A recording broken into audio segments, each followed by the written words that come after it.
বিলোনিয়া সফরে এসে তিনি সাংগঠনিক বিষয় নিয়ে কথা বলেন বিজেপি কার্যকর্তাদের সাথে।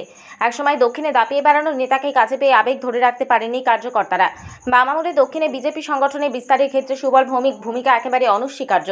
লড়াকু নেতা সুবল ভৌমিকের মাথা থেকে রক্ত ঝরার পরেও দক্ষিণের মাটিতে পদ্ম চাষ করে ছাড়লেন তিনি।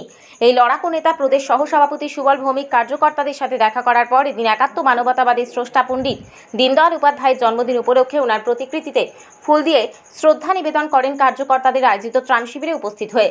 বুধবার ছিল পণ্ডিত দীনদয়াল উপাধ্যায়ের জন্মবার্ষিকী।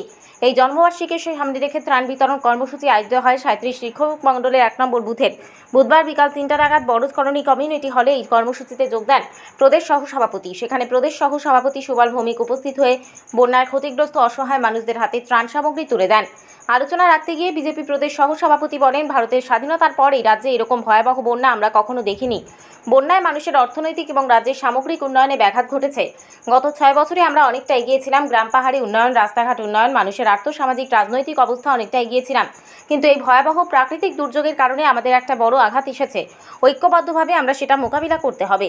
সরকার অত্যন্ত পজিটিভ দৃষ্টিভঙ্গি নিয়ে কাজ করছে। মুখ্যমন্ত্রী অত্যন্ত সংবেদনশীল। উনিও প্রত্যেকটি মানুষের পাশে যাতে সরকার এবং আমাদের দলের কার্যকর্তারা দাঁড়ায় সে আহ্বান রেখেছেন। তারই সে আহ্বানে সাড়া দিয়ে ঋষভুক মণ্ডলের 1 নম্বর বুথের উদ্যোগে যে ত্রাণ সামগ্রী বিতরণ কর্মসূচি নিয়েছেন উদ্যোক্তাদের তিনি সাধুবাদ জানান। এছাড়া এই দিনের আয়োজিত অনুষ্ঠানে উপস্থিত ছিলেন বিলোনিয়া মণ্ডল বিজেপি সাধারণ সম্পাদক অলোক রায়, যুব মোর্চার মণ্ডল সভাপতি রাহুল চৌধুরী, জেলা যুব মোর্চার সাধারণ সম্পাদক সঞ্জু নমঃ, 1 নম্বর বুথ সভাপতি রাজীব দত্ত সহ অন্যান্যরা। আমাদের শ্রদ্ধেয় দীনদয়াল উপাধ্যায় তিনি ভারতবর্ষে মাটিতে প্রথম গরিব খেটে খাওয়া শেষ প্রান্তের শেষ মানুষটি তার আর্থ সামাজিক রাজনৈতিক অবস্থার পরিবর্তনের লক্ষ্যে প্রথম যিনি একাত্ম মানববাদের স্লোগান দিয়েছিলেন। আজকে যেটা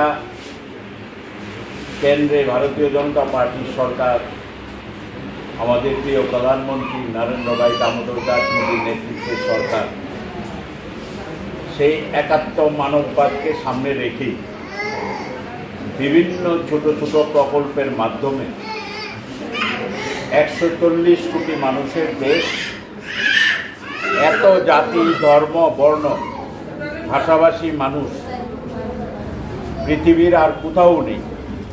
সবাইকে এক সূত্রে গেঁথে আজকের ভারতবর্ষ